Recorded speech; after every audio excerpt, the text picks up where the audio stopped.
they still gotta play us. Let's go, baby. Woo!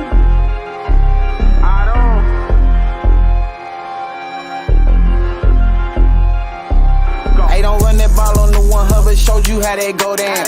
Feeling like Santino, tell him we want all the smoke now. We ain't snooping that commercial, we don't put no smoke down. Plus we back and you can't hide, so it ain't nowhere safe to go now. And we always gon' turn up in that jungle every time. How we ain't gon' win when we loaded in with 9? Plus T just came in signed, so the city gon' be fine. Jamar say he open every time and he ain't never lied. Look at how we win at it, the size of the old line. Giving Burrow extra time should be a federal crime. Hey, we right back on that path again. Put the division back to the test, they won't pass again. Orlando and Trent Brown, that's the Tower Twins. Feel like we only getting better as we stacking wins. And we stacking. Jasecki in for 6, that's a gritty again. AFC North battles getting gritty again. It's Yoshi second year, we just brought Burton in. Vaughn back to ring some bells, get the cracking again. Hey guys, what's going on? Welcome to the show.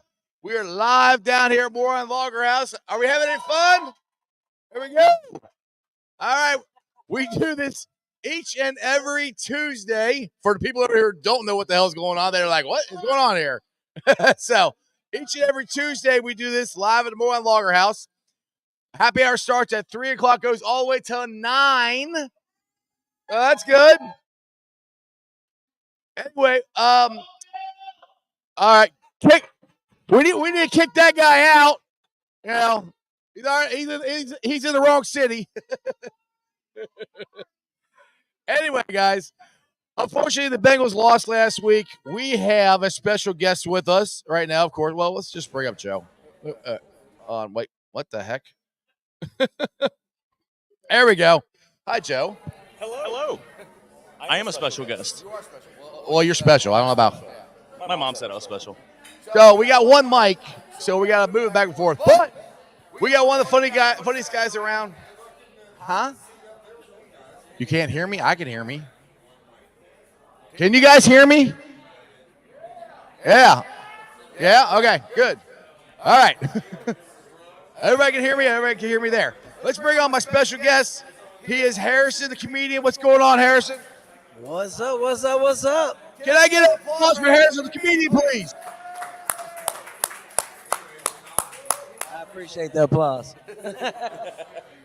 So anyway, Harrison, all right, so you said last week if the Bengals lost, which unfortunately they did, that you told everybody to not call you. You burned this place down. So how's the arsenic going? I don't even remember last week. I don't know what happened. The game didn't happen. Week 1 is this week. I don't know what that was. It was preseason. That was the last preseason game. But yep, we good. Yep. I ain't got to do nothing stupid. Not yet, anyway, right? All right, so the Bengals. John, I'll bring it to you. We had a post-game show here, and you had a couple hours or 48 hours to think about it. Is Joe just rusty? Because look, he hadn't played in 10 months, and that's one thing I've kind of thought about this. You don't just go and walk out of bed and start playing an NFL quarterback, even if you are Joe Burrow. What do you think? I don't know if it's rust. He struggled. That's a little close to my face. I'm not eating it. He was dropping his eyes, doing the stuff that you see rookie quarterbacks do. First look is in there, dropping his eyes, looking at the pass rush when there were plays open. Maybe rust. If that's the case, then you need to play more than one drive in the preseason. Play a quarter each game. I don't care. Figure it out. We can't keep just punting the first couple weeks every season. He's healthy this year. There's no excuse for this crap. Yeah, I that's the only thing that they didn't do. I mean, he made a full healthy training camp, quote unquote. I had some people think the wrist was an issue, but I thought the wrist looks good. There was a couple times where I saw Jamar Chase wide open. Well, not wide open, but he was open, and Joe didn't throw the ball. What do you think, Hart? Nah, he was definitely wide open a couple times. I don't know what was wrong because it looked a lot of times like even if the offensive line was holding the blocks, he was rushing. So it was like he was missing opportunities to where he was just checking down and quote unquote giving what the defense was giving him when he could have thrown the ball down the field a lot more. So I don't know if that was just play calling or what like it just didn't make any sense why they were doing what they were doing. I'm going to go with Stranger's here comment here. He said, Joe has said he's a guy that needs reps.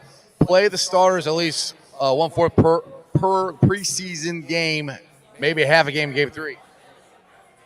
My issue is, and this has kind of been the issue since Zach Taylor's taken over, they let the defense dictate what they're going to do. They're taking away the deep. Throw it deep anyway. Force, like, that was the thing. Jamar was open a couple times. Throw it down there. yeah, right. And that's the thing. Like, quit, like, do what you, like, what are the Bengals? What do they want to be? You can't be a team that just does whatever the defense allows you to do. If you want to throw the ball deep, throw the goddamn ball deep. If you want to run the ball, run it. If they're geared up to run to stop the run, but you're a run team, run it. That's your identity. What's the Bengals' identity? It can't be doing what the defense allows. Like that's kind of a weak ass way of doing things, and that it's frustrating as hell. You saw what happened when we did throw the ball down the field the one time to Yoshi in the corner, pass interference. So it's like, I don't get it. Like it was very frustrating, like just to watch, and like it just didn't make any sense of what we were used to. And there's no excuse. I know we didn't have T, but Yoshi could do it. I don't know why we didn't play Jermaine Burton like that. It's just a lot. Like it just didn't make sense. I didn't understand offense. I mean, for me, a lot of it, I hate to say it, and I love Joe Burrow, where the jackpot Joey had, but I think a lot of it was on him because he checked down and checked down and checked down, and there was times that he didn't need, So I'm like we did a play call. Well, I said I stall.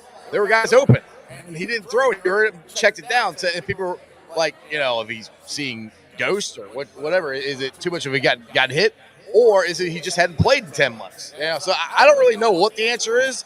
I just know that I think Joe can do a lot better than he had been. And we've seen Joe do this before, though. I mean, this isn't new where we've seen him not have great games. I mean, Superman has his kryptonite, but, sometimes you just don't have it. And I do think it's being rusty. And maybe that's it, but that's, this is every single year. Do something different to prep your team so you're not rusty at the beginning of the year. They just... Again, it looked like he was looking short, that he wasn't even going through the progression. So maybe the routes were going long, and he wasn't even working all the way through everything. But they stopped running the ball. They ended up the second half, they were exclusively out of shotgun. You need to be that can't be your offense every single snap. And that was the whole thing. Like everyone complained, and I complained. They're predictable. It's too predictable. That was the idea of having the two different running backs, the two different styles. And running under center where you can do play action and bringing in guys with different skill sets, and they reverted to the Bengals of 22 and 23. Yeah, I wasn't working. Yeah, I can't argue with any of that. And again, that's just like, I don't know if, like Joe said, he said he was dictated by the defense, and like you're Joe Schmo here saying you can't be dictated by the defense. They got to take shots, and for some reason. It seems like they don't really start doing that until November. It seems like, and I don't know why, if it's their preseason or what, but it's very frustrating. I mean, maybe they weren't trying to show Kansas City. Well, I thought that before too. You got to think stupid like that. Just like there's I don't know what type of football they thought this last week was doing. Was it to try to slowly get Joe Burrow back in the rhythm, and then we were going to do it, but we just saw he was never getting in the rhythm. It was never a rhythm, I say. Well, they got a rhythm in the end of the third quarter, I think, when they scored a touchdown. I think that was the most rhythm they got, and then they went away again. The flag. That was because the flag got us down. And that was a good drive starter was when they got the flag. And then they were running pistol. It wasn't straight under center, but they were running the ball pistol. 12 personnel. Eric All.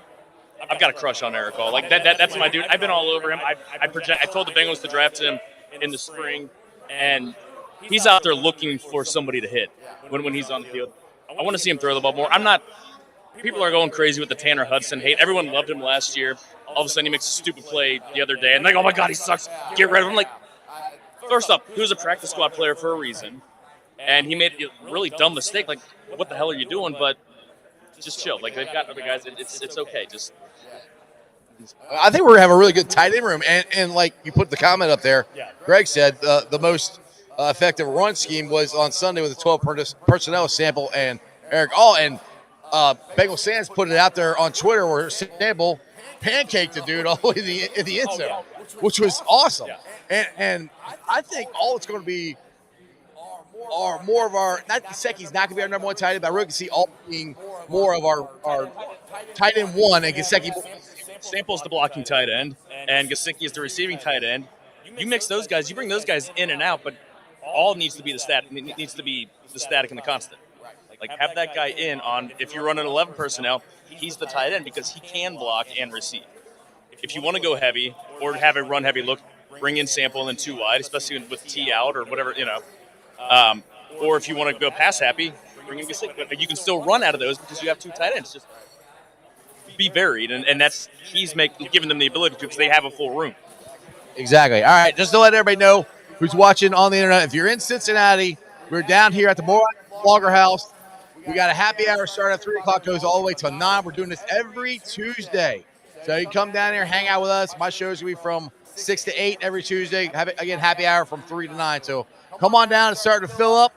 And look, next week I think we're going to be a lot happier. At least I hope. Now, I say it. Now, this is one thing I'll put it to you this way. The Bengals tend to play down, and I'll give Pork Chop credit for this because he says this first. They tend to play down to the competition. But then again, they tend to play up to the competition. So they got the Chiefs coming in. Like Harrison, you said, I kind of thought this too, that maybe they might have been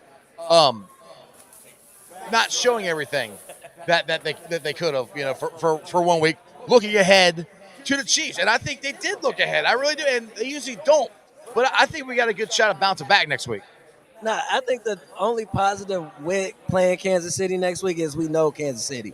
I think the difference was we really didn't know what Patriots we would get out of that. Jacoby Brissett, he's always a winner. I said that when they named him the starter, that he was going to be a problem for us. And I think it was a problem. And we couldn't obviously stop the run to save our life. And now we got Pacheco, and we know how he runs. He runs twice as harder than Stevenson, and he will run through you. It ain't going to be that juke, and we just got to bring it. Like I know we can, because Kansas City, they definitely look good, but, I mean, Xavier Worthy, he's no Tyreek Hill, and we stopped him. And like I said, we always play them well. So I feel like if we stick to what we know and stick to the physical football that I know we can play, and I know it's going to be energy, all the talk that people are doing. They say we're not physical. That's bullshit. Yeah, nobody, come on now. Come on, don't be disrespectful. So I know they're going to have a target on their back like they should and be ready and to shut everybody up because they need to, because I'm tired of hearing it. I'm going crazy. I'm tired of this shit. I am too. And by the way, just to remind everyone, Jackpot Joey owns Patrick Mahomes. He's, 4-1, I think, still? Or 3-1? 3-1?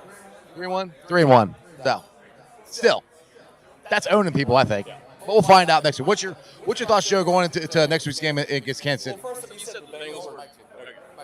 you said the Bengals were overlooking the Patriots. If they're overlooking the team that's game one on their first game of the season, Zach Taylor needs to have his ass fired. Absolutely, 100%. That's the team you've been waiting to play since the season ended in January. And if you're not up for game one, there's a big problem. So if that's an issue, then that's right there with the head man number one. On to the defense issues. Bengals were terrible stopping the run. Stevenson had 120 yards. He had 118 yards after contact. They were there. The fits were there. The play calls. Lou was calling the right plays. It's just they weren't making tackles. Geno Stone had 3 missed tackles. Dax Hill. We need to have a Sam Hubbard conversation, and fast. Sam Hubbard, if he gives you nothing as a pass rusher, if he's going to miss tackles and give no push on the edge, containing the run game, he's making a hell of a lot of money for someone that does nothing. There's a conversation that needs to happen between now and the end of the season, and he needs to get his ass in gear. And everyone loves him. It's the everyone remembers the fumble in the jungle, all that crap. Local guy, Moeller, Ohio State. Woo! I don't give a shit. You're on the Bengals. Tackle the guy in front of you. If you're not going to rush faster, at least stop the damn run. It was even like the what was the third down to get the ball back in the fourth quarter. Like we all knew they were gonna run the ball, and he still hit the outside and juked whoever it was. I couldn't see, but it's like, come on, like we were there, and I saw the stat. I don't know if it was real or not, but the after contact yards that Stevenson had were ridiculous. Yeah, so that was a real stat. Okay, that is just unexcusable to do that at the NFL level. Like we have to wrap up. They teach that in Pee Wee. So like, come on, guys. Like we got to get it together. And it's defense wins championships. And if we want to get back to the Super Bowl, we have to get back to that caliber of defense. I thought with Von Bell being there and Geno back there, it would be better, but I don't know. Like Logan Wilson wasn't there. Like just nobody were there. Like anytime we thought we had a moment, it went away just like that. So I don't know. We definitely gonna have to bring it 11 guys to the ball and fly around and have fun. Hey, I'm back. Sorry. And I'm really loud. All right, so we have some giveaways up here, up on the stage. We have Jackpot Joe giveaway, Bengals chains, all kinds of cool stuff up here. If you guys want to come up here and put your names in, thanks by Ron Boyle, right there. So if we want to get a bucket and put some names in, we can do some drawings here too. So if you guys are interested. All right, so what have you been talking about so it's gone? Anything interesting? We're talking about the weather. We're talking about politics. We don't do politics. We don't do politics at all. Bengals defense and how the fits were there. The play calls were there. They missed 13 tackles. Yeah, we talked about that on the postgame show, that they were actually there in the right spots. They just didn't make the tackles. Yeah. 120 yards rushing from Stevenson, 118 after contact. That's a problem. That's a big problem. That is a big problem. Mike Petraglia showed up. We'll grab that chair. Pull over. We'll scoot over here, Harrison. Let's try to get us all in here. There you go. I think everybody, Mike Petraglia, Trags. Woo! From CNLS meeting. What's going on, Trags? Gentlemen, happy to be here. Wish we could be talking about a 1-0 Bengals team going to Kansas City, but that's not the case. Bengals are in familiar territory, unfortunately, but they've been there before. And if you believe in the overall talent of the roster, which I think I do still, and I think Joe Burrow will be fully healthy by the end of the month, I think this team will be fine. The thing is, we don't ever get started, it seems like, till November for some reason.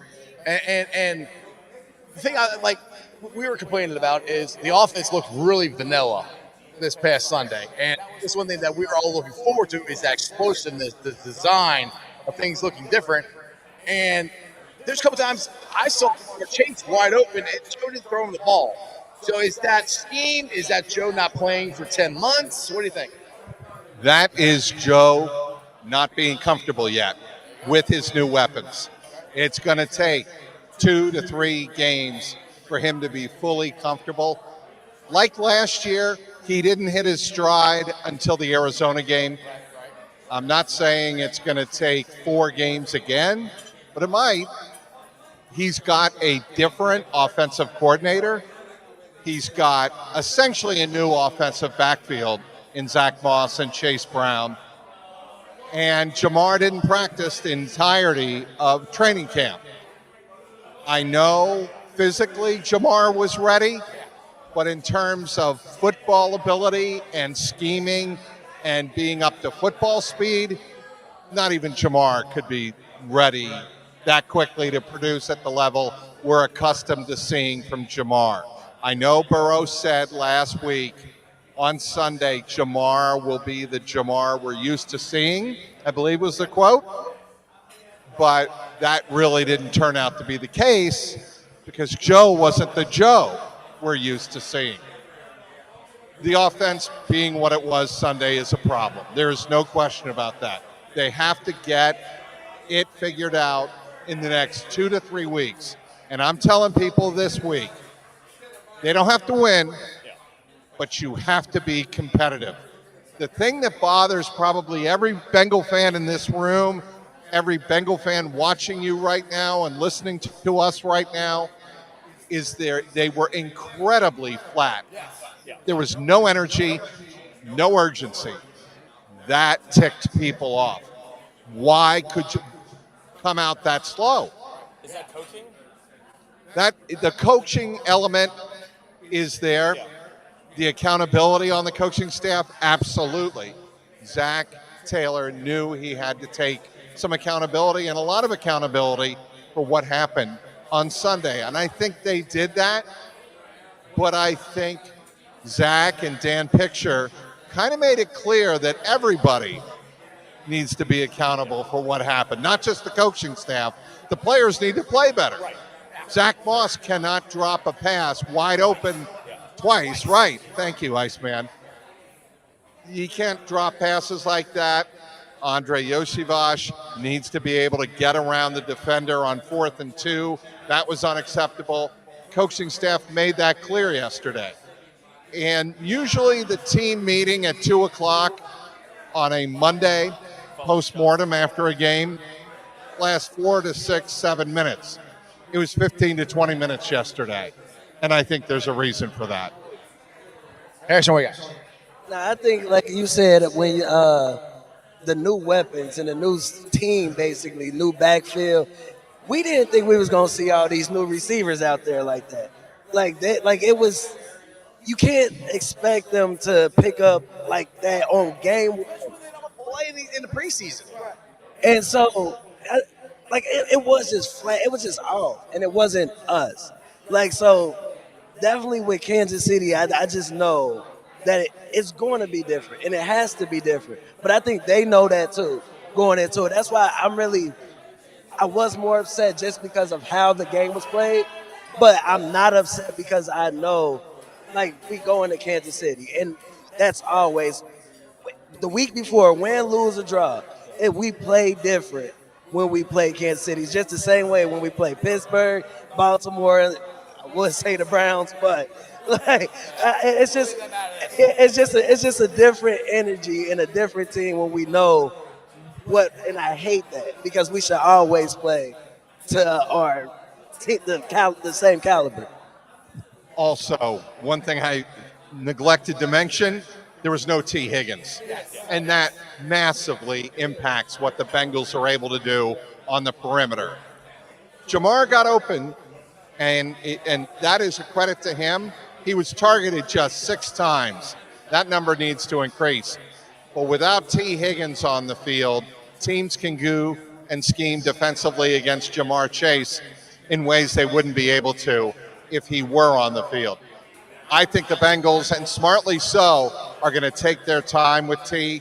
It's a hamstring. He has had a hamstring issue now 6 separate occasions. That's a problem. And look, anybody out there thinking he was faking it or making a business decision, clearly that's not what he was doing, because it's in his best interest to play. He's got some. So we can rule that out. He legitimately and significantly tweaked that hamstring last Thursday. Asked Zach Taylor yesterday, is this something that could land him on IR? No. For now, no. And they want to keep it that way. So maybe he sits out this week, comes back against Washington because there's an extra day built in there, or he comes back against Carolina. I think the idea is to make sure they are at full strength for the first division game against Baltimore. Nobody inside that locker room is ever going to acknowledge this. They better be ready to go full steam, with rhythm, as a team, know what they are by week 5 when Baltimore comes here. And the good thing is, which I hate to say this good thing, but the Squealers are in first place. Everybody else lost. So we win this week. If we win this week, we're back in it. It's the division is still within reach. We didn't lose it in the first week. The Bengals looked off, but the Browns looked awful. Like Deshaun Watson, like I'm glad he sucks because screw that guy, especially with the more allegations that have come out. But like they're legitimately not a good football team right now. So yeah. I mean he's absolutely deer in headlights. He doesn't know where the ball's going. He doesn't know where what the. I mean he's throwing the ball to double coverage when they've got guys open underneath. It's like this is first-year starter in college prep. So I'm happy to see it. But that's again we said this before. 2 through 53, the Browns have as good of a roster as anybody in the NFL. So they're still going to get their wins and can overcome crappy quarterback play, but they're not a true contender. So there's something to say. And by the way, Trax, we only got one mic, so we got to pass it back and forth. So technically, that one didn't want to work. So my apologies for this. And you want something to eat or drink? We got a waitress, so she'll take care of you. All right. So with this all being said, I said this before you got here, that it seems like the Bengals play up, and like Harris said, they get up for Kansas City. Joe Burrow, jackpot is 3-1 versus them. What's your thoughts? Are we going to see a completely different team than we saw this past week? I have a feeling we will. I think it's going to be competitive. Energy-wise, we better. The whole point I made about being flat, inexcusably flat, you understand if you don't execute. You even understand the turnovers. Everybody got picked off at Tanner Hudson, and understandably so. It's a physical mistake. A mistake you can't make. You can't be reaching for the goal line at the 3-yard line. Right. But it's a physical mistake. Charlie Jones, the fumble, a very critical fumble early in the third quarter. That not only took away a possession, but it gave the Patriots an extra 3 points and took time off the clock. The one thing the Bengals need to be concerned about going into Kansas City is dictating the tempo. In a lot of ways, the Bengals want to do to the Chiefs what the Patriots did to the Bengals in terms of controlling and dictating the tempo. If they can do that, and they did that in the first half last year in Kansas City with Jake Browning, they had the lead. But in the second half, they were steamrolled. If you tell me that you give Joe Burrow the lead at halftime, I take my chances. In a lot of cases before Iceman. You got the one quarterback that's clearly better than him on the other sideline. I don't think it's over. But the Bengals want to be in a position where they're competitive down the stretch of that game on the road. In a lot of ways, and I had a lot of people reach out to me on the X and online last 48 hours saying if there's one team that should be able to shake them into reality and shake them into urgency, it's the Kansas City Chiefs. And I think the schedule makers did the Bengals a favor by doing that. Now, other question I have is we talked about the missed tackles and all that stuff. And my big concern throughout this whole offseason was the run defense. Even with DJ Reader last year, our run defense wasn't very good. And game one, I think the scheme was, for the most part, right. They were there. They just couldn't make the tackle, which is very frustrating. Now, is that from not practicing tackling, which is what I think it is, because they don't do that? But we saw a lot last year where they didn't tackle. They missed a lot of tackles. I think it's from not being able to practice really full-on tackling. Zach Taylor was asked about that yesterday, and he said there are things we do every day in practice, like 1 or 2 drills, including moving your feet to make sure you're in front of the ball carrier. But that's still not full contact practice tackling. And I think once you get, that's one of the reasons the first 4 games are such a wild card, because it's in those first 4 games you're actually working on tackling during the games. The Bengals allowed whatever it was, 110 yards after contact on Sunday. That can't happen, but I don't think the Bengals are the only team dealing with that. And Logan Wilson was very upset about it. But when you give up essentially 13 points, and I'm not counting the other field goal on the Charlie Jones fumble, you give up 13 points at home to the Patriots, you ought to win that game. Exactly. And that's one thing I would like to bring up. If we're talking how bad the Bengals played offensively and defensively, then they lost by a touchdown. I mean, they were still in the game. They still had a chance. I mean, honestly, if you don't fumble the ball twice, even with all the mistakes they made, Tanner Hudson hangs on to that ball. The second hangs on to the ball in the end zone. We probably win the game. That's a close one. I know Zach Taylor yesterday made the observation that this game on Sunday with the Patriots reminded him of the Cowboy game in week 2 years ago in Dallas when they lost in the last second field goal. To me, and it's not just because the score was identical, this reminded me of the 16-10 loss to the Steelers last year with Jake Browning's first game. They had no rhythm offensively whatsoever.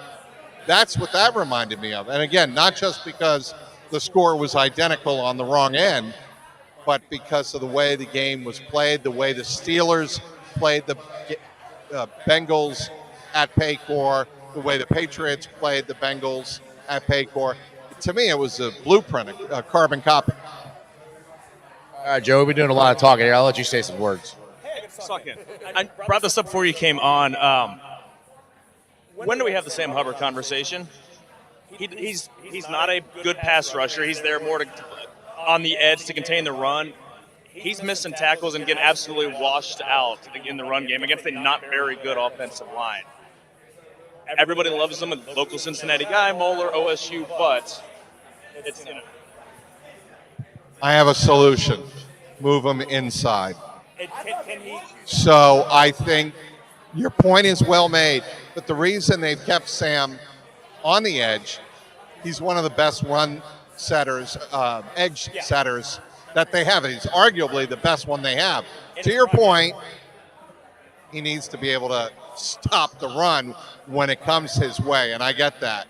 Maybe you're talking about scheming him a little bit differently. Again, I think you move him inside. I don't have a problem with doing that. Is he big enough to hold up against the interior? I think he is, simply because he is a strong individual.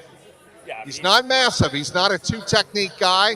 But would you rather, let me ask you this, would you rather have Sam Hubbard or Zach Carter in there at 3-tech? Yeah. Easy question there, yeah. Yeah, Sam Hubbard. Hubbard, I don't think would have a job if everyone were healthy that they expected coming in. Now, my question, guy, we didn't see, or I don't remember seeing him on the field, was Joseph Osai. Did he get any snaps at all? Joseph Osai. He wasn't a significant impact in the game, but he played, I think, 20 snaps, something like that. He was one that I was looking for to make an impact this year because it is his contract year, and we have seen it in the past, but we didn't see it last year. The reason you didn't see a lot of Joseph Osai yesterday or Sunday is because Patriots were coming into that game run heavy. They're going to run in the gaps, run over center, run over guard, and there wasn't a lot of need for Joseph Osai to be in there. There was a lot of need for the Bengals to play 2 tackles. Perhaps we'll even see down the road 5-man fronts. I don't know if you recall in that final preseason game against Indy, but they went with a couple of 5-man looks. And and they knew, Lou Anarumo knew at that point he was going to be shallow on some defensive tackles. So he's got to scheme up something to account for the fact that you maybe have 3 tackles and you were down to 2, essentially, with Chris Jenkins out of the mix on Sunday. You had Jay Tufele. I thought he played okay, but essentially you had B.J. Hill and you had Sheldon Rankins. Yeah, that is a problem for there is trying to figure that whole run defense up the middle, how they're going to do it. Another thing I noticed that Trey Henderson had a great game. I thought he got a lot of pressures on her. The problem I noticed was Jacoby Brissett stepped up and people weren't there to stop him. That's the middle of the defensive line. You cannot give up your gaps. You have to have what the Patriots and Belichick always talked about, and a lot of good teams talked about this when they are very successful. gap integrity. Bengals had none of that on Sunday. And that, with all of the offensive struggles that the Bengals had on Sunday, not a lot of people talked about, Jeff, what you just brought up. And that is Jacoby, all he had to do was step up 2 to 3 steps, and there was no Trey Hendrickson. He was washed out of the play. Yeah, I noticed it a couple times that he's there, we're getting pressure there, and he just steps up, whoop, and he's gone. I'm like, and we kept doing it over. I'm like, I was watching the replay yesterday. There's a couple times Sheldon Rankins was off to the side. Like, if you hold your gap integrity and you're in front where you're supposed to be, he runs right into you. Like, that's literally, they teach that you just stand there. You don't have to move. Yeah, you don't have to move.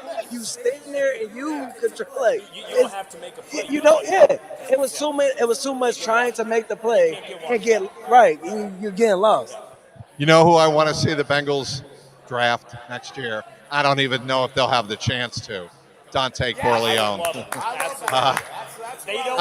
Dante Corleone is the guy that I think could really help this Bengal defense. He is precisely what the Bengals don't have right now. He is a massive, over the center, zero technique, nose. In talking to a lot of scouts and a lot of coaches, they think that McKinley can be an excellent one technique guys, but not a true nose tackle. That surprised me a little bit because Lou said he still needs a lot of development to be that stud right anchor in the middle of the defensive line. But they think he can be eventually. Yes, they think that he's got the size, he's got the athletic strength, the side-to-side ability to hold an anchor and hold his spot and not get washed out and moved around. I mean, they just need to get healthy. I mean, for a team that takes it easy in preseason, they come in with this many injuries, and a lot of them are fluke. I mean, T tweaking a hamstring, Chris Jenkins with his thumb, whatever that weird issue was. Yeah, and then you've got half the other guys in the defensive line room. This was the part of the season where they're supposed to feast. Like, this was the easier, you could see them 5-1. Now they've already lost to 1, but now they've got to try to win games, or at least not get too far behind the line while these guys are getting healthy. And it's just complete 180 of what we thought we were going to walk into this season. Yeah, I mean, game 1 was disappointing. I mean, they played flat. And I asked Corey Dillon this yesterday.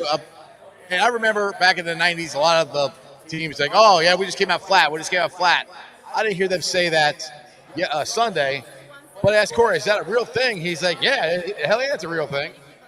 Well, it's funny you bring up Corey Dillon because the last time the Patriots came to Cincinnati for a season opener, Corey Dillon ran right all over the New England Patriots at Paul Brown Stadium. And the Bengals won that game 23-17. Bengals started that season, if I recall, 2-0 in 2001. But who won the Super Bowl? Right. The Patriots. Patriots found out who they were after Mo Lewis knocked out Drew Bledsoe. And I'm not saying you want Joe Burrow knocked out. I'm not going down that path. But the analogy is there to be made. The Patriots were nowhere close to being a Super Bowl team after 2 weeks of that season. And I think sometimes fans get caught up, and we in the media get caught up in one game. As bad as it was, as high as the expectations were to beat an inferior team, that happens. So if you go back to the 0-1 Patriots, ask them about losing to the Cincinnati Bengals in their season opener. Granted, it was here in Cincinnati, not Foxborough, but still, you see my point. And that's the thing, I think Bengals fans, like you said, get too caught up in one game. Yes, it sucked. It was awful, but I don't expect us to play that bad all year long. That was literally the worst football we will ever play. I don't think it's possible to play that bad again. I will go crazy if I ever have to sit through and watch. I will not. It's going to be in Ohio River if we play that bad again. Like I said, we take it week by week. Got a new week. practice hard, get to it. Because after this, it just, we can't go 0-2. And then Washington, they are a sneaky team. I don't know if y'all seen how they play. And then everybody, the Panthers, okay, just like that. And then shit, that's what. So we can't look at anything easy anymore. So the Patriots aren't that bad defensively. Defensively, they are a top 5 to top 10 unit. And we saw why on Sunday. They're not a joke. I forgot Jabril Peppers was even in the league. He was making plays like the old Jabril Peppers. So Jabril Peppers. What? I don't know. So hats off to that Patriots team. They're going to be sneaky. So they on my radar now. Don't keep watching. I ain't gonna lie. They may win 6 to 7 games simply on their defense, but they're going to win games like they did on Sunday. I had one of my Patriots colleagues, former colleagues, text me on Monday. The second they are down double digits in a game, they're cooked. Had the Bengals been up 13-3 in that game, Patriots had no chance. They couldn't move the ball. If you had put that game in Jacoby Brissett's hands to throw the ball down the field, game over. But because the Bengals came out 3 and out 3 times and started the game that way, you allowed the Patriots to dictate to you. And that's why Zach Taylor was so adamant yesterday in the postmortem after watching the film. That's what the Bengals cannot do. Maybe even more importantly than not turning or as important as not turning the ball over is come out with good energy and dictate to the opponent as opposed to letting the Patriots do to you what they did on Sunday. Right, exactly. All right, again, we are down here live at the Moerlein Lager House. The show is from 3 to 6. So you guys have fun out there? All right. The show's 6 to 8, not 3 to 6. Or 6 to 8, sorry. Yeah, the happy hours from 6 to 9 or 3 to 9. I get too many numbers in my head. All right, we are about to do a giveaway here. How do we have this set up? I got numbers here set in front of me. Numbers that aren't crossed out. Any of the numbers that aren't crossed out. So these are there. Oh, the ones that are. So I'm picking those. Right? So I'm confused here. All right, so we're trying to do 2, 5. Who had the numbers? Okay. All right, who has number 25? Number 25. 25 out there. 25. 25, going 1, going 20. There we go. Yay! Congratulations. Pick anything up here you want. Yep, anything you want. What's your name? Where are we from? Dallas. Dallas? Oh, wow. Why are you here in Cincinnati? Work. Okay. Yeah, are you allowed to wear Bengals stuff in Dallas? It's going to go in my cubicle. Yeah, that works. All right, congratulations. Thank you. All right, so that's one down. Let's go with number 29. 29. Anybody got 29? Cam Taylor Britt. 29. 29. Going once. Going twice. There we go. Come on. Rigged. It's rigged. It's rigged. My daughter won. It's rigged. What do you want, Bree? Pick something cool for Daddy. There you go. I like that. All right. All right. All right, guys. So, Harrison, we'll do some more giveaways here in a little bit. Scratch those out. Harrison, I know you got to get out of here. You got a show tonight, right?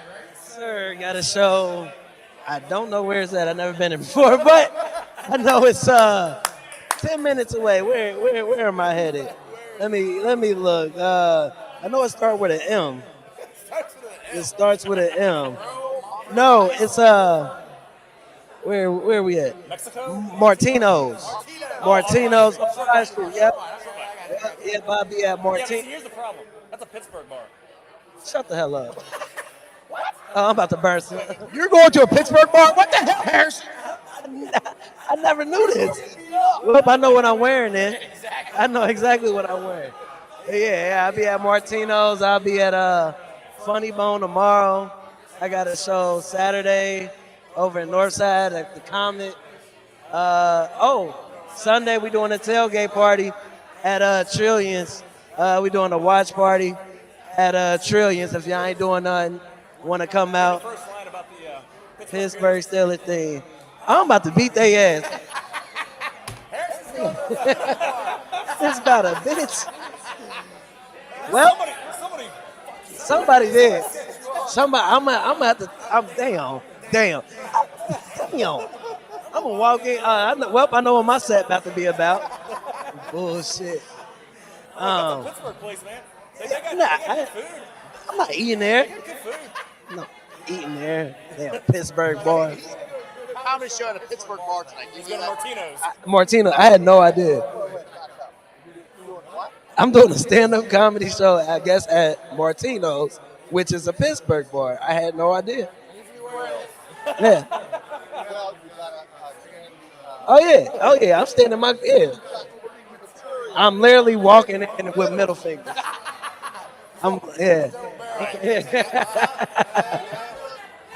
Hey. We can fight right now. We can fight right now. We gonna set this. We gonna set it out. We gonna set it. Come on.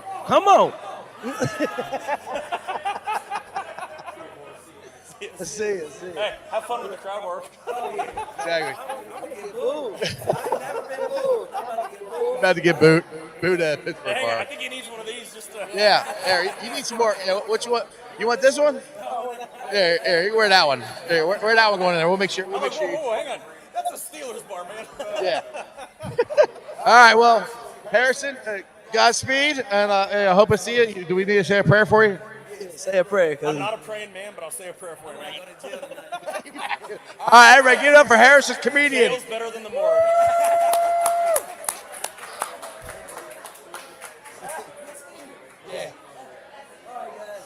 See you, bro. See you next week. All right.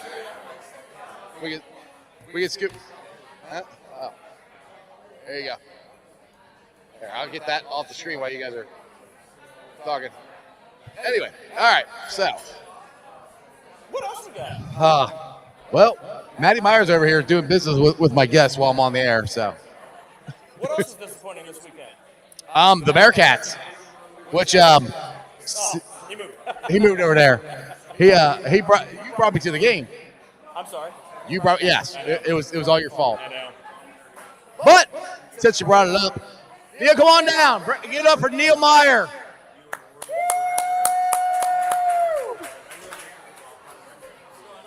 What's happening? Yeah, how you doing, buddy? Thanks for coming on. So, unfortunately, like I said, we got one mic here. It's working, so everybody can hear us there, and everybody can hear us there.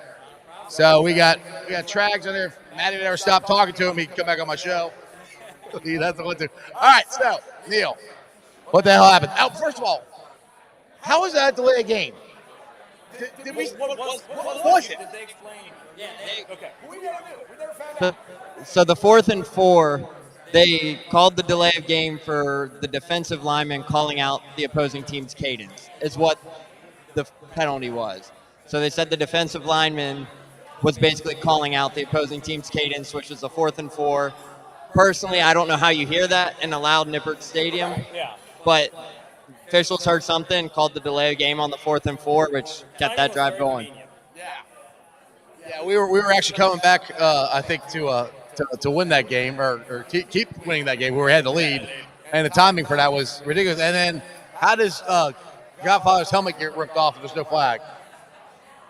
That's a great question as well. That was something, if you rewatch the film, like a couple of us have, in that drive, Dante Corleone's helmet gets pushed up and completely off before the play even happened, and no flag was called either. So that's another thing that you really look back. I think it was something that should have driven a flag, but didn't. So overall, it's another one of those missed opportunities there that something missed, and it could have changed the game. So, Trags, are you covering the Bearcats too as well? I think so. What's your thought? So I was there on Saturday with my man here, and I'm telling you, you cannot lose a 27-6 lead and make any excuses after the game. Scott Satterfield made very legitimate points about the helmet coming off, no question about that. About the very weak sauce call on 4th and 4. I mean, I don't see how with crowd noise, and that place was rocking in the second half. Nippert was rocking. There's no way that the quarterback heard that simulation. Or if he did, it's a very common place. There's so much noise. I just have a hard time believing that call gets made in that situation. All of that being said, you can't take Corey Kiner off the field on 2nd and 2 or 2nd and 2 when you're running right through him. And he's your best, most explosive player for pretty much the whole game. Me too. Yeah, piggybacking off of what Trags just said, in that situation in the fourth quarter, Corey Kiner has 3 carries for 43 yards. I'm right there with you. I don't understand the decision to take him off the field in that moment, but when you have a guy running, averaging 7-8 yards a carry in that game, in that kind of time sense, you feed him and you let the defense get worn down. But they make the decision. I think it was an RPO call that Brendan Sorsby missed the target across the middle. But even in that situation, you got to find a way to put the ball in one of your best players' hand. And Corey Kiner was doing everything and more that the Cincinnati staff was asking of him in that moment. So when the opportunity is there, you got to keep the ball in the hot hand. And anytime you get a running back averaging 7 to 8 yards carries, getting to the second level, you just have to let him go and keep feeding him. You just have to. And that's the thing. Like, they played a clean game. There were no turnovers. Sorsby looked different first half to second half, but I'm trying to find like a calm way of putting this. I've never been a fire the coach guy, and this is 1 week. They were unimpressed. Right. This is continuation of stuff. Other teams made adjustments. Pittsburgh made adjustments at halftime. Bearcats did not. Individually, the players looked like it looked like a solid. I mean, Bearcats looked like a pretty good team. They're playing a MAC team. They're playing the rivalry game. Playing Miami this week. There's no sure wins, but this is one they need before they get into conference play. Do you want it? Well, let me piggyback off what you said about Brendan Sorsby. With Sorsby in the second half, with Burrow on Sunday, you know what the defenses did? They sped up the game on both quarterbacks, the tempo of the game. Joe Burrow wasn't comfortable pretty much the whole game, maybe for a litany of reasons. Not only the uncertainty over what his wrist would feel like the first time he got hit, but you could tell he was not comfortable in the pocket. He was dancing around. I think he had happy feet.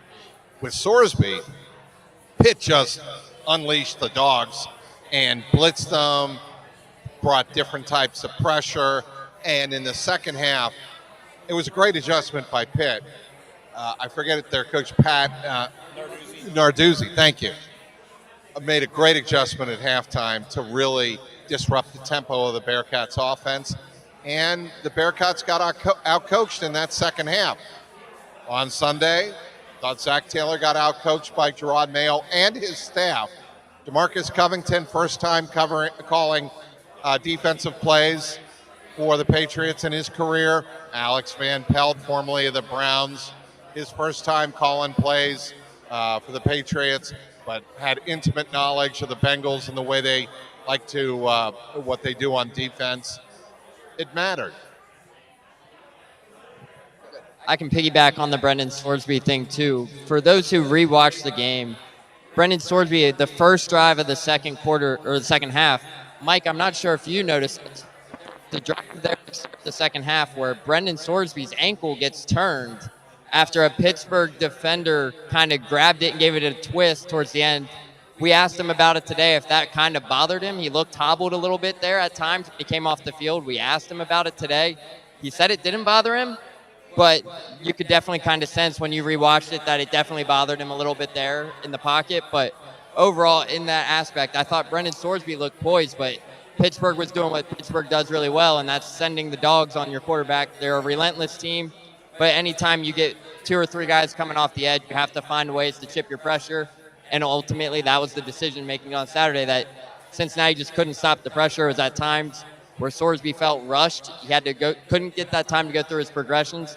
But overall, it kind of might be able to sit back a little bit and think, did that ankle really kind of bother him, depending how it got turned or how it was twisted. But overall, when you're up 24 points, you got to find a way to win the ball game.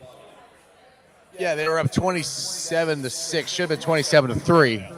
But so it's the tale of two halves, like we all said here. The second half of the Pittsburgh game was the first time Sorensen got any pressure, because the week before they didn't even touch him. He didn't have anything. And that first touchdown pass, he dropped it right down on him, down the sideline. Do you remember who that? I can't remember who that was. Going on the sideline. And that was a great pass. He dropped it right there. He had police out. I'm like, I'm talking to Joe, go, man, we got a quarterback. Looks good, but it's tail of two halves, and that's where you got to make adjustments. That's where it seems like Stat has struggled here. Yeah, most importantly, and I think you mentioned the touchdown play to Jamoy Mays. Mike could attest to this too, but when you watch that play progress, Jamoy Mays gets shoved out of bounds by about 5 yards. He comes back in and still makes that catch. That's a perfectly thrown ball from – no, he wasn't even looking for it. Landed in his arms. Just landed there. And that's the good play from your quarterback. But overall, he said it today that he feels no lead is safe in college football. But when you're up 21 – you have to find a way to continue to make the ball be in your best player's hands. And in that situation, it was Corey Kiner. The ball should have been in his hands a little bit more. But when your running back's averaging that many yards a carry, you got to find ways to get him 20, 25 yards, 25 carries a game. You just simply have to, especially there in the fourth quarter. When things were going south in the fourth quarter, when you get outscored 17-3 in the second half, you have to find a way to continue to move those drives, because the defense was getting worn down. Corey Kiner was wearing the defense down. You just have to find ways in that situation to get the ball in your best player's hands. And is that surprising for you guys? Because last year, UC was one of the best running teams in college football, and for them not to be able to do that in the second half, how surprising is that? Well, you have to find different ways to run the ball. Last year, the Bearcats were able to do that. And certainly Scott Satterfield likes to run the ball. This is not a guy who just sits back and lets his quarterback gun the ball. He does embrace the running game. I was a little surprised, Evan Pryor, not really at all an impact in this game. I know Corey Kiner had a terrific game. I'm not saying you don't give it to him as much as possible. But Evan Pryor, I maybe you have some insight as to why he didn't get more touches. 5 carries for 4 yards. Yeah, and I think in that moment, they were trying to utilize Evan more in the passing game in that aspect, because Corey, everybody knows Corey is a running back where he's going to get you 5-6 yards a carry. He's going to be your bell cow back.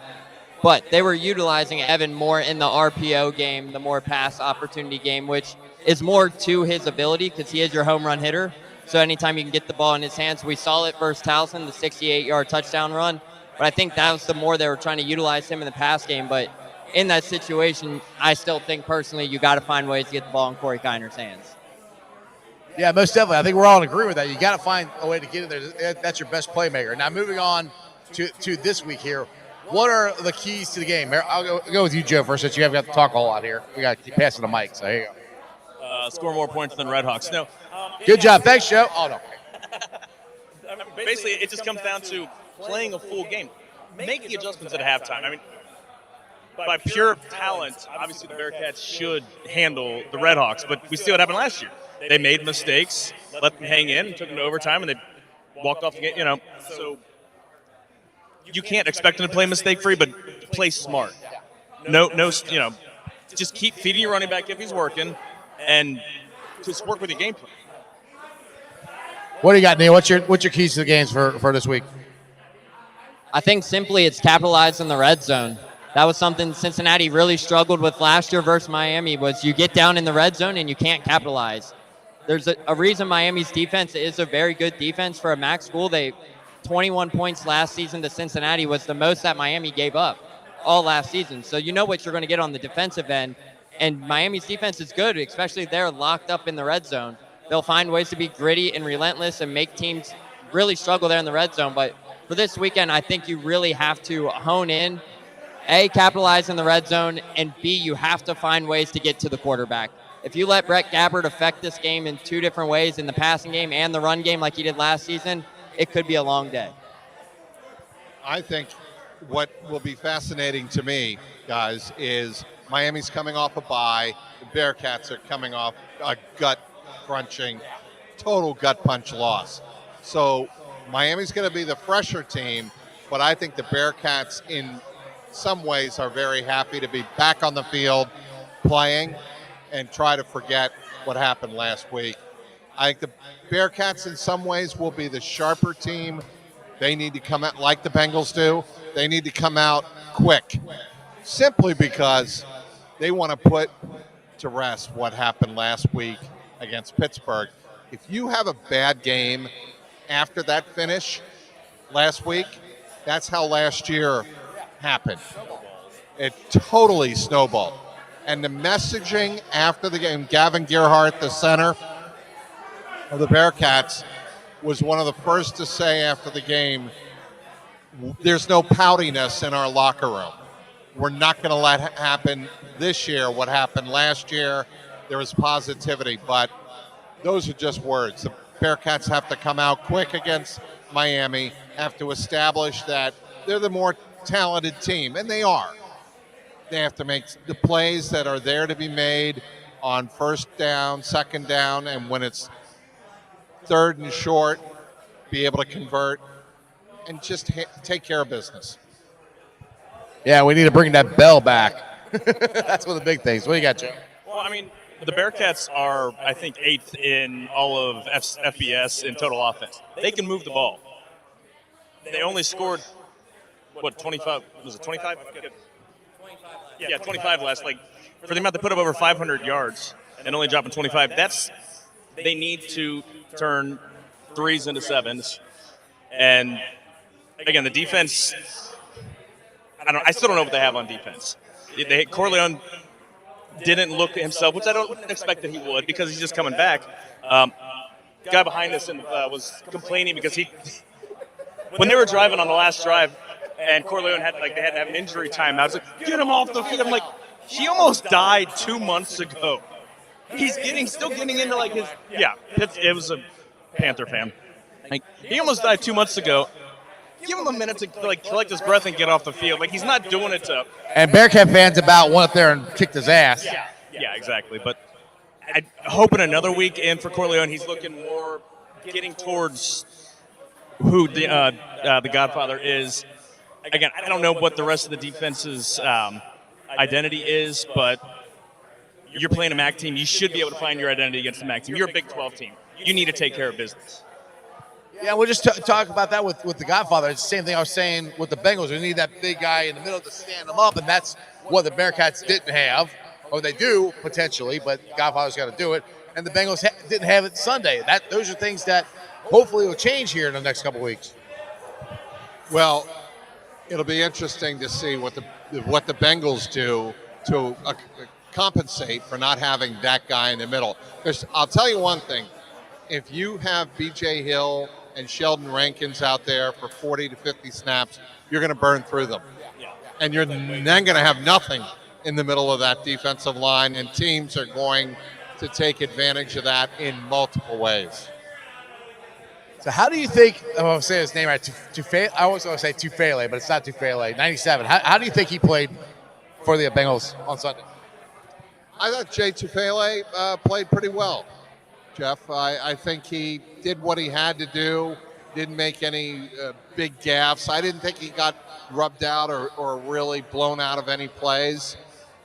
He is a serviceable NFL nose tackle, a veteran who's been around, and he certainly serves a purpose on that Bengals defense.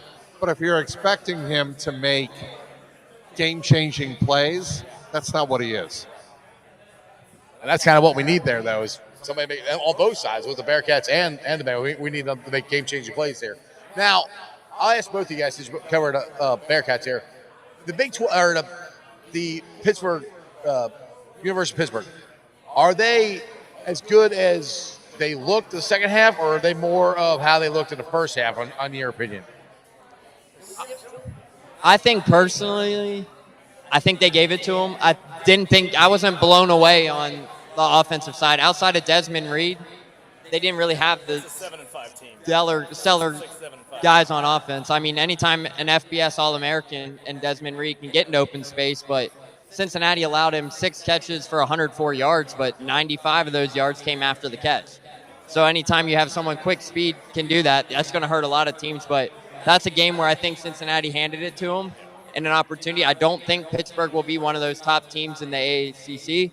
They have a good quarterback, but they don't really have the offensive weapons around them. A first-year OC, Pat Narduzzi, has kind of had his ups and downs at Pittsburgh, but I think teams in the ACC will kind of take advantage of Pittsburgh, and I think that's a mid-ACC team. I think more than Desmond Reed, the biggest strength the Pitt Panthers have, their head coach. I think they have one of the best head coaches in the ACC, and we saw that in the second half. I know I said earlier about what Narduzzi was able to do in adjusting and bringing the pressure against a quarterback who was kind of ripping his defense apart. He made the adjustments, and I think that is what separates teams at this level. So much has evened out in terms of college football talent because of the portal that a lot of these schools are realizing if you have a good coaching staff, a creative coaching staff, that can make the difference. And that's where I think Pitt really excels. I'm just ready for the noon kickoffs to be done. Noon kickoff last week, noon kickoff this week, and then next week at a noon kickoff. Well, next week is the noon kickoff, but I don't really have much else to add. It's just no excuse. Just go out. We all have questions over the coaching staff, but again, this is a team you should have beaten last year, but you need to take care of.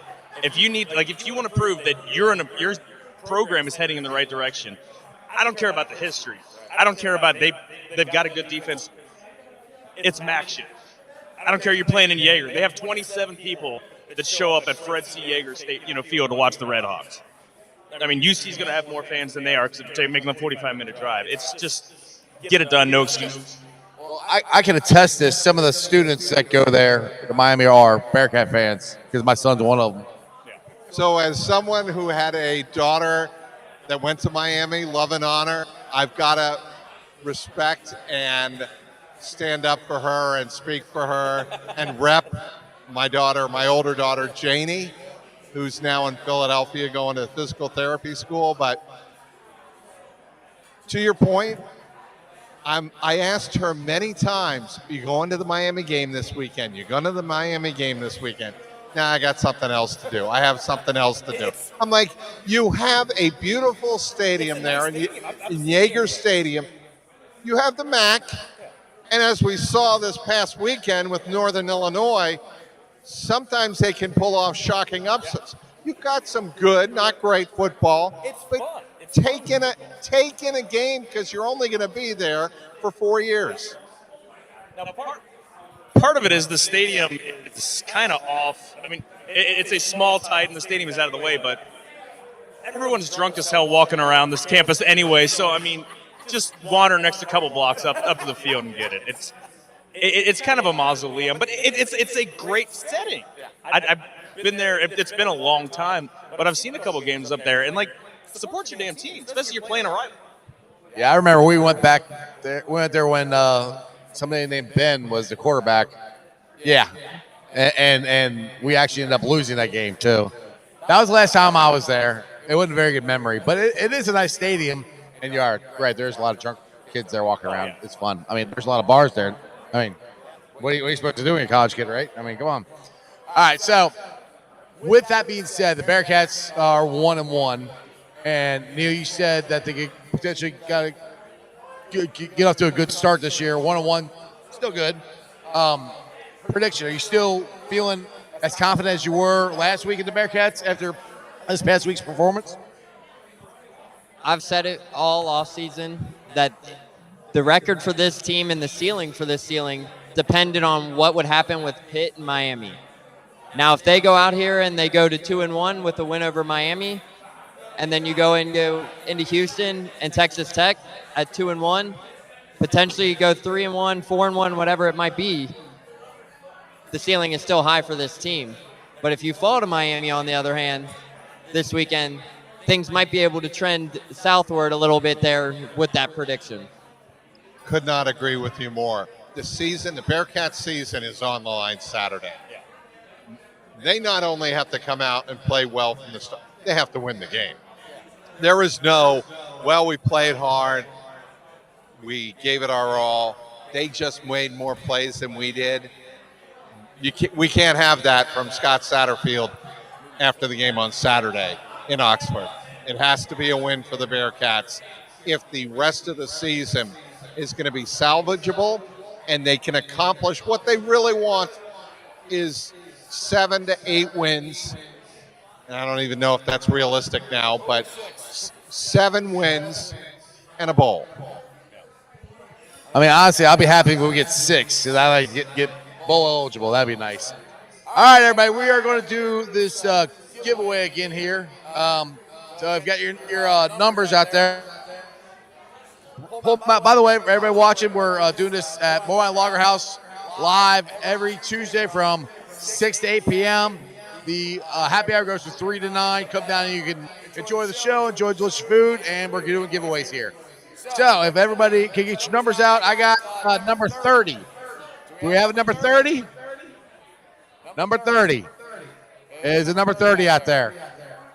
Hey, we got a winner. Hey, it's rigged. It's all rigged. Hey, if you show up, you can win some. Pick out, sir. What would you like to pick? It's totally fixed. Totally fixed. All right, let's see here. Yeah, I see it. What do you want? All right, let's go with the number. It says OE. Yeah, OE, that's the wrong number. All right, we're going. Let's go with number 2. Does anybody have the number 2? Dante Corleone. Number 2, Dante Corleone, the Godfather. Number 2. Number 2 in the house. Number 2. Number 2. There we go. There we go. All right. Pick out what you want here. All right. Let's see. I hope you like the Bengals. Yeah. If you don't like the Bengals, sorry, you're in the wrong place. All right, we're going to let's go with number 7. Number 7 out there. Anybody with number 7? Number 7. Boomer. Spencer Steer. Norman Boomer Esiason. Or the dump truck, Spencer Steer. Yeah. Big booty. Number 7? Number 7. I guess you left. All right. Moving on here. Let's go with number 6.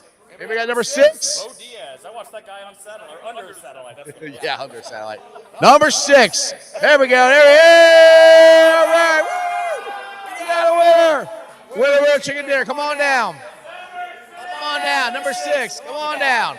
And we're giving it to a damn Steelers fan. Oh, my God. Come on down. Pick something. Hey, I can't help you, you're a Steelers fan, but pick something here. You won. I am dead serious. You won. You can go back to Pittsburgh with it. You are allowed to. And I'll let you flaunt it to anybody you want. All right, thank you. Thank you. Martino's and help our boy Harrison. yeah, go to Martino's. Exactly. And just like that, you guys, you come down and win some cool surprises here. All right, we've been on for about an hour and 20 minutes now. Is there anything, any news stories that you guys are working on that nobody knows about right now? You got anything in the books coming up? Neil, real quick, what about the French center that the Bearcats are adding for the 2024-25 season? I know he's probably going to be redshirted, but I literally just saw a few tweets from you and a few other guys around him. What do you know about him? Yeah, so he's actually played overseas. He's 6'10", 230. He's got experience at the professional level overseas. It's a big addition. It really is, because when you can add somebody who has the pro experience overseas, it's always huge. But Mike can tell you the same thing. The international game in college basketball is developing in a huge way. So anytime you can get a guy who's with that experience, it's huge. In Cincinnati's front court right now, it only has Aziz Bandego and Tyler McKinley, Arrington Page. But with Howes and Dissett redshirting this year, obviously the 15 scholarships were taken. So he's looking at a red shirt this year, but he can still practice with the team, go through all that kind of aspect. But that is a big addition for the future for Cincinnati. Mike's still feeding his face here. Oh, you took another. I got you. Good idea there. Good idea. Oh, my bad. So we talked about this on the show Thursday, and I was shocked. The freshman tight end you're talking about, who's 6'7", and potentially 6'9".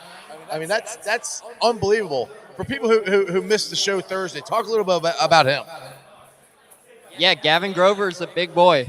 Big boy. I think Mike can say the same thing.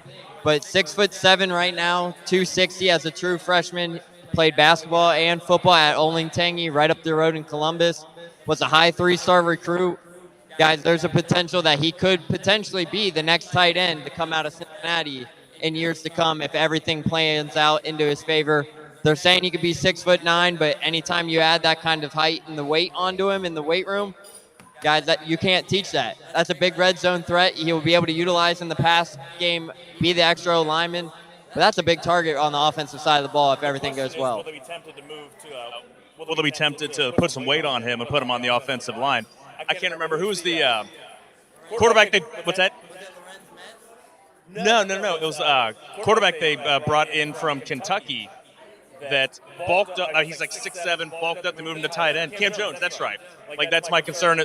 Concern not being the right word, but that would be my thought that, like, they might look to move him. I'd rather have a huge tight end target. If he can put on that weight and still keep the athletic ability, be able to get separation and everything, that's a weapon. I mean, you see through the years, through Rick Minter, D'Antonio, Kelly, everybody is having tight ends, so keep that pipeline going. Yeah, absolutely. And I mean, anytime you mentioned the switch to the potential maybe offensive line, if he can get that weight up, I don't see it happening because he runs like a wide receiver. So overall, having that size and that ability to run and really space the field, that's a huge weapon. But obviously Cam Jones' situation was different because he was like third or fourth on the depth chart. So then they bulked him up there, and now he's playing at Jacksonville State. He's got a NIL deal with the WWE as well. So overall, I think we'll see Gavin Grover stick at the tight end position for sure. All right, so let's talk a little UC basketball here. We did mention the center. You got from France coming in. Is there any other recruits that might be coming in the future that they got their eye on? Because I think West Miller has been killing it as far as the recruiting goes, and I'm hoping it pans out on the court this year. Yeah, they hosted 4-star Jalen Reese over the weekend. He is a top 100 player that has the Bearcats in his final 7. So overall, that was a big-time recruit they had on campus. They had 2026 top 30 prospect in Chris Washington Jr. on campus last week, a 6'10" forward. So overall, Coach Miller and this staff, they have their eyes on quite a few targets. But overall, Jalen Reese is the headliner right now, and there feels to be kind of some steam growing there. Obviously, Jalen Reese is the top 7 player. I believe Providence, UCF, and a couple other schools there are in the mix. He's scheduled to visit LSU at the end of the month, so that's another school involved. But it seems like Cincinnati is highly involved in Jalen Reese. So Joe, as a longtime Bearcat fan, how excited are you about the Bearcat basketball team this year? Because honestly, it's the first time I've been this excited about them in a while. And I really think they could, like Neil even said, that he thinks they could be a Sweet 16 team this year. What's your thoughts on it? Yeah, so I saw Blue Ribbon put out their preseason top 25, and I think they had the Bearcats at 21, if I'm not mistaken. Yeah, this is the best, on paper, looks to be the best team they've had since the end of the Mick Cronin era. They have guards. They have multiple guards. Like, they have defensive presence, and they've got some really good guys on the playing kind of a 3-4 type, with Skillings and Dylan Lukosius and Dylan Mitchell. Yeah. So, I mean, they've got a lot, they have depth. They've got scores. Someone can have a cold night, and they're still going to be able to put some points on the board. So, yeah, this is easily the most excited I've been in 15 years. I mean, Cronin had some good teams at the end of his run, but there wasn't a lot of excitement. They're going to make the NCAA tournament, and they'll be out by the opening weekend. So if they make it Sweet 16, I mean, you get to make Sweet 16, and then 2 more wins, you're in the Final Four. I mean, that's a 92 team. No one expected them to make the Final Four. So I'm looking forward to a big year. We got 55 days, I think I saw. So less than 2 months. How many? 54 today. 54. 54 to be exact. But yeah, and Aziz on, I guess it was yesterday. Him up 55. So I'm a day behind. and with that being said, and we talked about the McCronin era, where it was never fun to watch. I mean, offensively or whatever, it was terrible offense. I think we're going to have the exact opposite of that with Wes Miller. My concern is that the team the last couple of years have fallen in love too much with the 3-point shots. Where to me, I'm old. I'll be 50 here in April. I want the guy with the big butt, Danny Fortune, to get down on the block and score something. Do we have that guy, or does it seem to fall back and do what Wes Miller's teams have in the last couple of years, is trying to shoot the 3-pointers too much? Yeah, that's a great question. I think Cincinnati does have that guy. Aziz Bandago has been in the weight room all offseason, and he looks huge compared to what he ended the season with. He has had a really good offseason from what we are hearing. Put on a lot of weight in the Monster Factory, but then you bring in Dylan Mitchell, who was that post player. He was that post player for Texas. But I think as you talk about the 3-point shot, Connor Hickman can knock down a 3 from Bradley, the Bradley transfer. Simas Lukosius, guys, if Simas Lukosius shoots like how he did at the end of the season last year, there's a chance Cincinnati could hit my car. Yeah. There's a chance Cincinnati could finish top 10 in 3-point percentage because he was shooting 48% in the last 10 games. And, I mean, we saw it shot after shot, clutch shot there when they needed a bucket the most. He was able to knock it down. Dan Skilling's had a fantastic end to his season. He has been living in the gym this offseason. I passed him the other day on campus. He looks to put on some muscle, looks like he's ready to have a big junior season. And then you have your 2 point guards, Day Thomas and Jizzle James. Those are 2 guys who love to get downhill and attack. But, Jeff, you mentioned Wes Miller's team. That's the difference between him and Mick Cronin's team. Mick Cronin's teams love to play defense.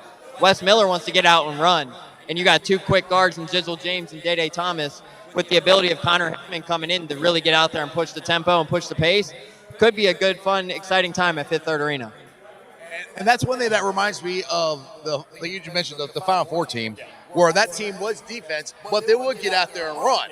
We had Corey Blunt, we had Herb Jones, we had Nick Van Exel. You know, we had all those guys that were when he was an athletic freak. I mean, but that's. I thought he looked like Seal. He did a little bit. You know, you're aging yourself, though. I'm sorry.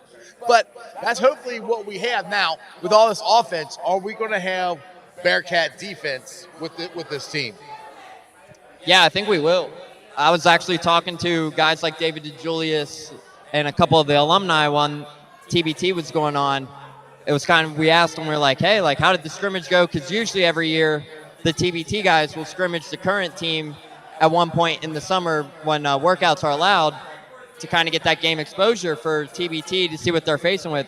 And some of those guys are like, the length this team has, it's going to be hard for teams to really score on this team. And I mean, Dylan Mitchell's 6'9", long, athletic guy that can really disrupt defenses. Then you bring in Dan Skillings. I mean, we call him go-go gadget arms because that's basically what he is. You never know what you're going to get from him. And he can either go out there, he can alter a shot, or he's going up there and getting a big rebound. But he is a long physical defender as well. But you add him alongside Dylan Mitchell, you have 2 6'8", 6'7" guys that can really take up a lot of space. And someone's going to have to fill the role of John Newman from a season ago as well. And Dylan Mitchell looks to be that guy. But they should have the length on the front court, and then you go into the post play, and then you have Aziz Bandago right there as well. Overall, they will have some good size there as well, this Bearcats team.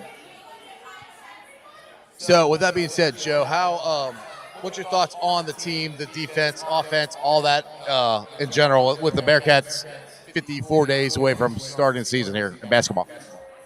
I mean, they just look to be a pretty well-balanced team. They can score, they can score all 3 levels, and they can defend. Again, they've got length.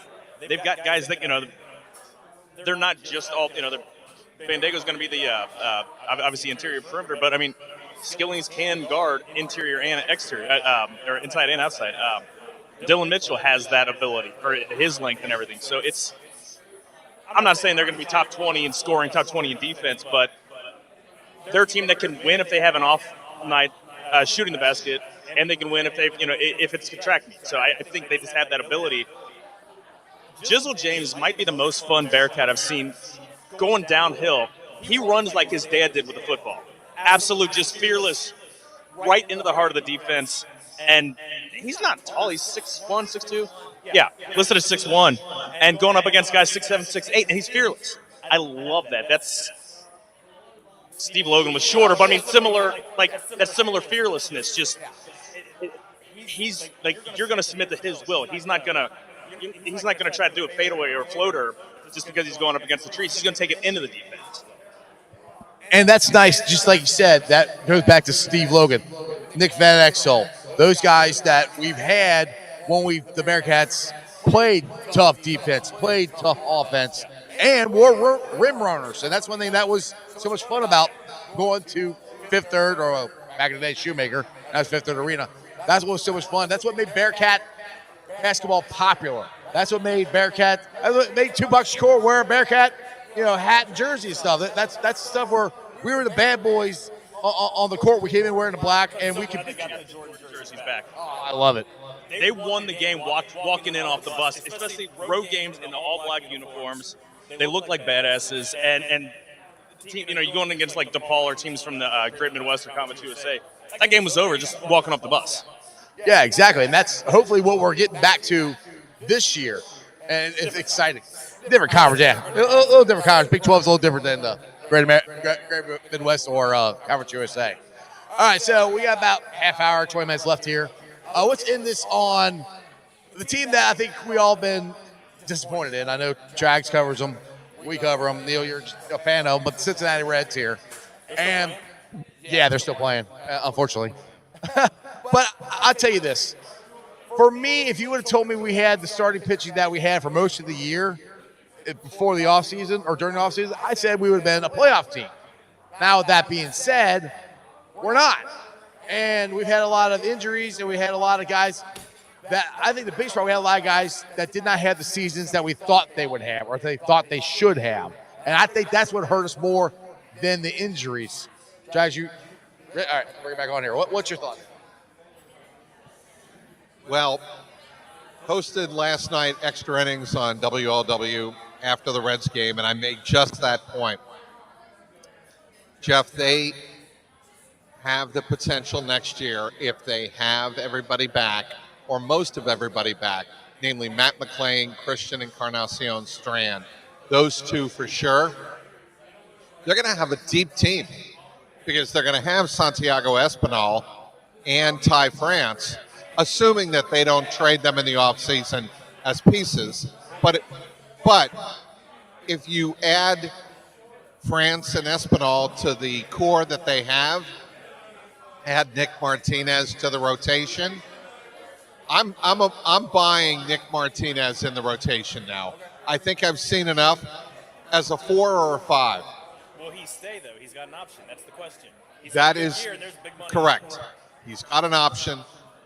I think he's going to stay because I think they might offer him some type of position in the rotation.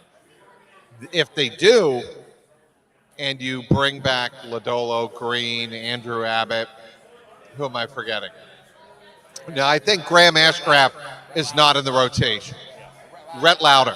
He starts tonight. Rhett Lauder, and then Nick Martinez. Those 5, I go to bat with them. Graham Ashcraft, perhaps in the bullpen, perhaps the closer. Connor Phillips, Chase Petty, not too far behind. Right. We've got guys. I think the Reds have enough potential in pitching to make a move next year, but they have to be healthy. And I will tell you, one of my bigger concerns about the Reds is the health of Nick Lodolo going forward. We talk about T. Higgins and his hamstring. Nick Lodolo is fairly injury prone. And I think everybody, that's a dirty little secret, they know that. And Nick Lodolo has to deal with that. He has to come to camp ready to go. And I think that's where we start next year with the Reds. The other thing that I've insisted on since before the trading deadline is Nick Kroll needs to go out and bring in 2 to 3 veteran types who can be enforcers in the clubhouse. I don't think you have that. And I think my concern with both the Bengals and the Reds, but more with the Reds, I don't think there is accountability and a fear of failure that there should be at the major league level. I don't think anybody holds anybody particularly accountable in that clubhouse. And I think you need that, especially over the course of 162 games. Yeah, and as everybody knows who watches my show, I'm not a big David Bell fan. I think exactly what you're saying. I think he creates a good locker room, but he doesn't create accountability. I hear him, well, we had a bad day, and he's always making excuses. Well, that's not going to fly. Well, my favorite manager of all time that I saw, Sparky Anderson is the best manager for the Reds, but the one I saw, Upinella. That man would get in your ass. He'd throw the first base bag all the way. I mean, he went a little over the top. I think he can only last for so long. David Bell gets thrown out of more games in Reds history than any manager, but he doesn't fire up his team, I don't think. That's the problem I have with him. To me, it's not about firing up the team. It's about messaging and accountability. Both messaging to the media after a game when things go haywire, the 14-0 game. I thought he came close to doing the right thing there. But in general, I think fans want to hear what we did tonight was not good enough. Here's where we failed. Here's where we need to be better. And I don't think they get that a lot from David Bell. Maybe that can change going forward into 2025. But I think in 6 years, we've seen what David Bell is, and we've seen what his style is and what he's comfortable with. I'm not asking David Bell to go out and be somebody he's not, but he does need to deliver more of an accountability message to the fans. And I keep saying accountability with the Bengals and the Reds. That's because the success hasn't been there. Bengals got to a Super Bowl, got to an AFC championship. But in general, the overarching dynamic, the history of the organization is not one of success. The Reds, over the last 30 years, how many playoff series have they won? That would be 0. Over 30 years in this town, with an ability to make the playoffs infinitely easier than it was 30 years ago. And that's why fans get get very frustrated with some of the messaging that comes out of Great American. I mean, they're arguably the worst franchise in Major League Baseball since 1995. I mean, they haven't won a playoff series. I don't know the actual win-loss percentage, compared to other teams, but even the Rockies made the World Series in 2007. Yeah, that's right. White Sox won a World Series. You can see how terrible they are. It's right, exactly. The Cubs won first World Series in 108 years. Still have the same ownership that hasn't rested in 18 years since they bought the team, that said they won't rest until they bring home a winner. I come from the group that put up the Sell the Team Bob billboard 2 years ago that melted Phil's brain. So that was us as fans trying to hold the front office accountable. We knew no one was going to see it. Like, oh my God, we should sell the team, but just showing off a little frustration. I'll change lanes a little bit here. Do you think David Bell's job is safe going into next season? I know we still have a few more weeks to finish out the season, but it's been on paper disappointing. There are myriad of reasons, some controllable, some not, but it shouldn't be. It should have been fired 2 years ago. I don't think his job is necessarily safe. They're going to have that conversation after the season. Nick Kroll has already acknowledged that.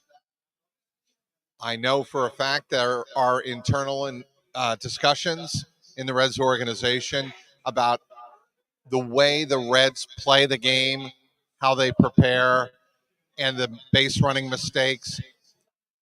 The pattern of repeated mistakes with the Reds is alarming. That's the problem. And I think sometimes the way some people in the organization, decision makers in the organization, watch Ellie play the game, he is a sensational talent. There's no questioning that. But some of the unforced errors, the careless plays at short, the balls that roll under his glove that never should, getting thrown out at third base carelessly. And who leads the league, MLB, in one-run losses? Those things add up.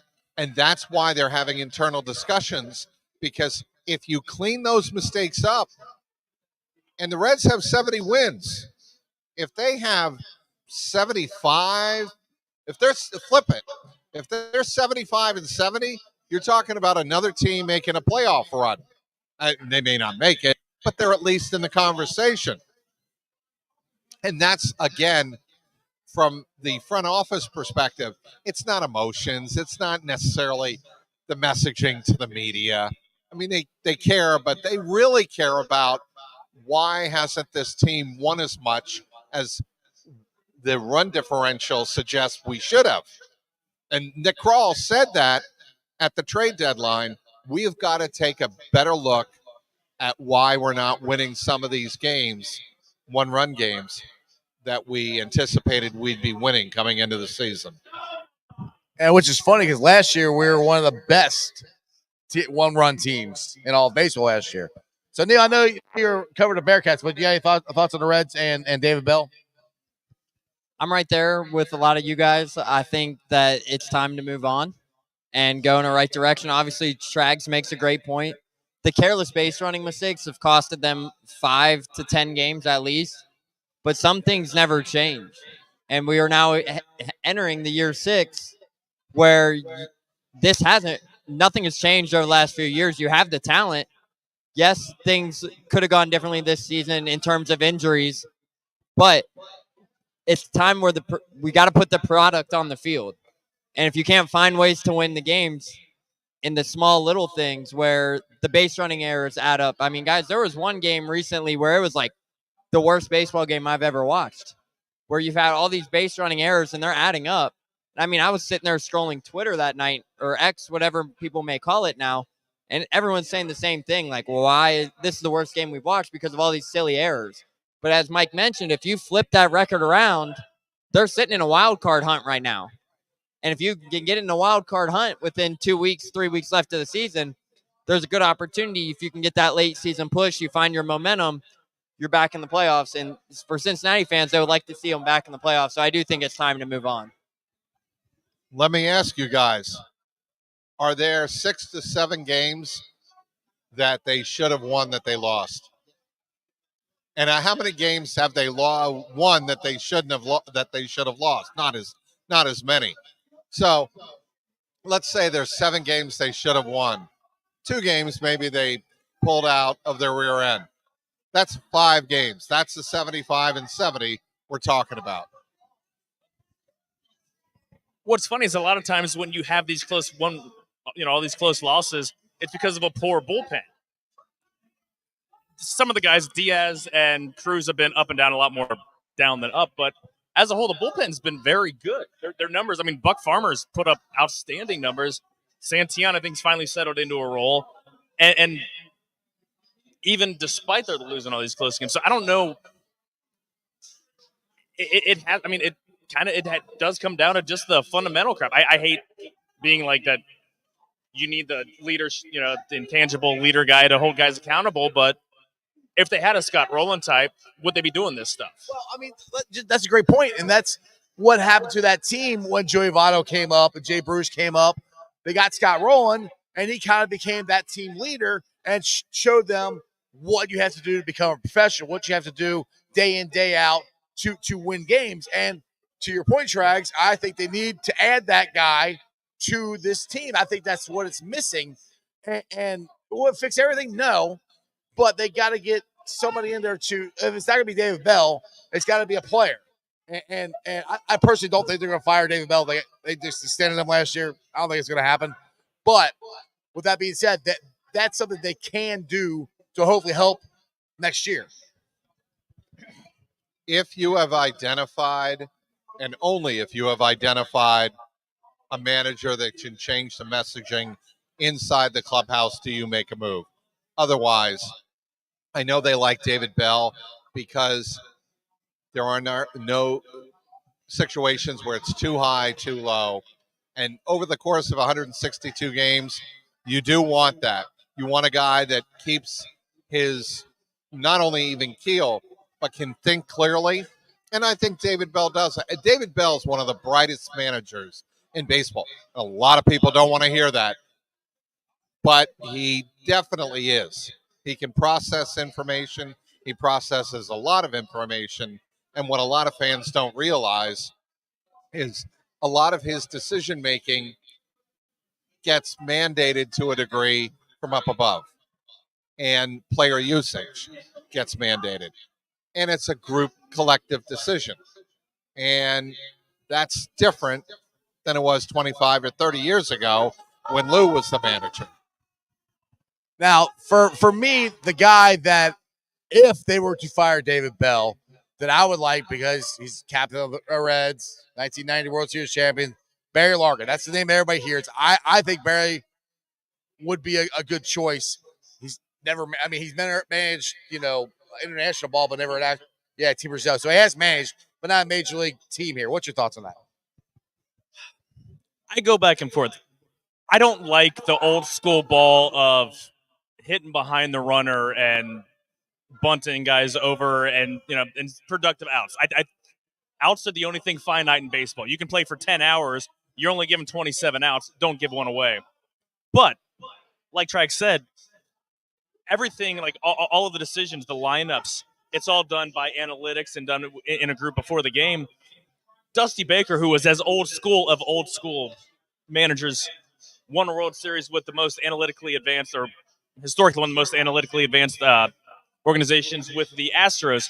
So if he's going to be one who can kind of put his ego aside a little bit and let the organization handle the stuff that they're handle and just handle keeping guys responsible, because he's got the skins on the wall. I mean, he's a Hall of Famer. He's got Gold Gloves, MVP, and literally every accolade that you can get as a major league player. I've come around. You asked me 2 years ago. Hell no. I think it's a bad fit. They're a young team. They need somebody. David Bell was a great fit to be a manager because he's got a player development background.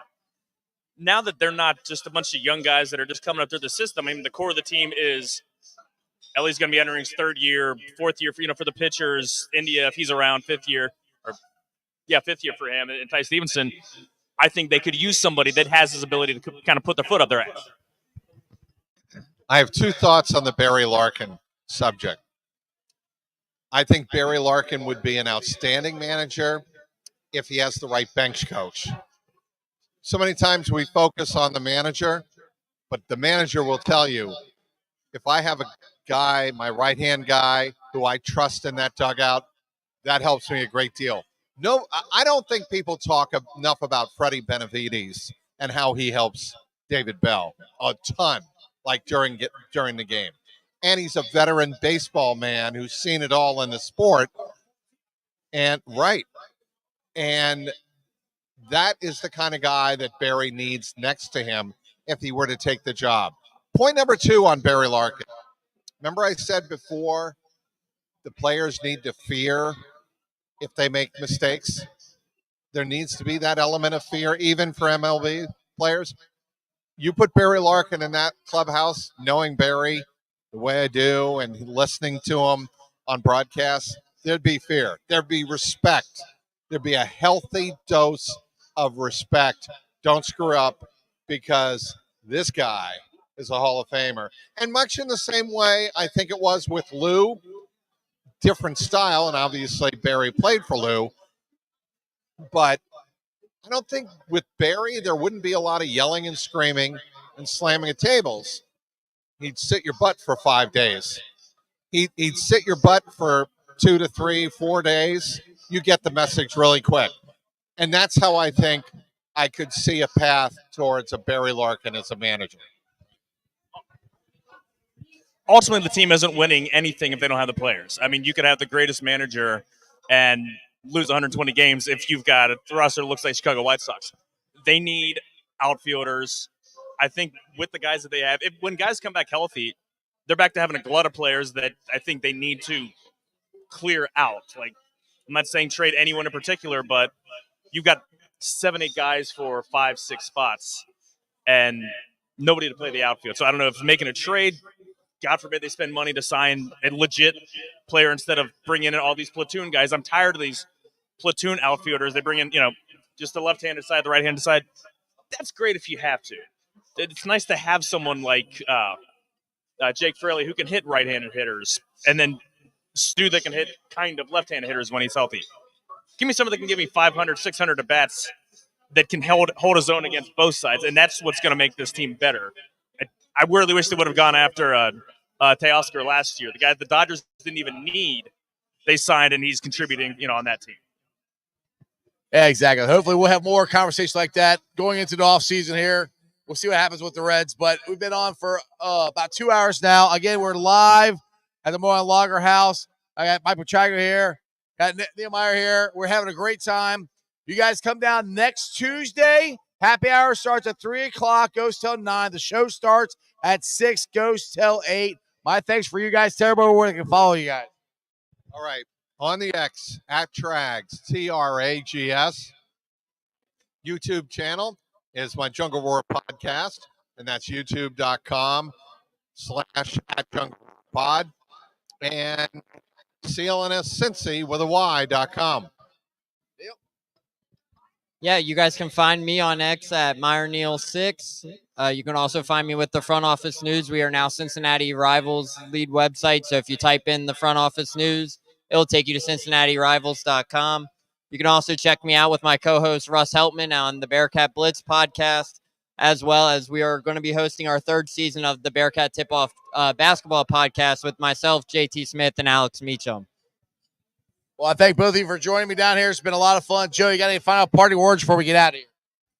I can't handle another 0-2 weekend. Bengals, Bearcats, at least split the damn thing. I'd prefer to win 2, but at least, at least you don't have to go see either of them in person. That's true. Well, that's true. Well, I don't know. We could go to Miami. It's not that far. Drive up there, go watch them.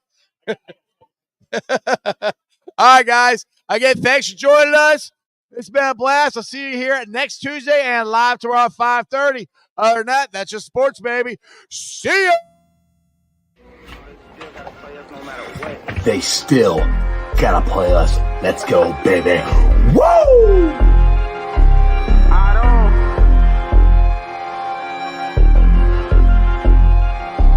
Hey, don't run that ball on the one Hubbard, showed you how that go down. Feeling like Santino, tell him we want all the smoke now. We ain't snooping that commercial, we don't put no smoke down. Plus we back and you can't hide, so it ain't nowhere safe to go now. Hey, we always gon' turn up in that jungle every time. How we ain't gon' win when we loaded in with 9? Plus T just came in signed, so the city gon' be fine. Jamar say he open every time and he ain't never lied. Look at how we win at it, the size of the old line. Giving Burrow extra time should be a federal crime. Hey, we right back on that path again. Put the division back to the test, they won't pass again.